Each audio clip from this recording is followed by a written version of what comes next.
Hi. We made these Beyblades by printing them in Tinkercad. I don't know how to.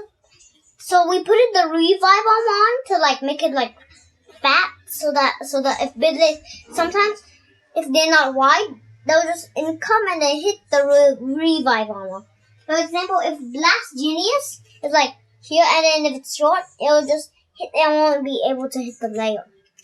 I put Orbit Metal on because I'm like it's a good defense type, and this is like made for stamina and defense. So yeah, it's pretty strong. Let's battle. So this is battle wood 3 printed.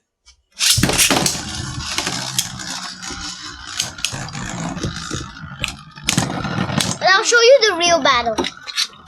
I need your Beyblade because I want to show them the real battle. What it actually looks like.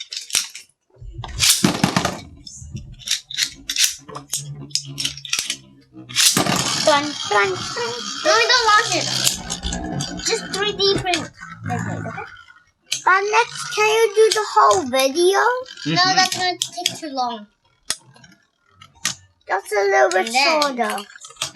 Wait, my maximum Garuda busted, bro. There we go. That's the showdown. Good job.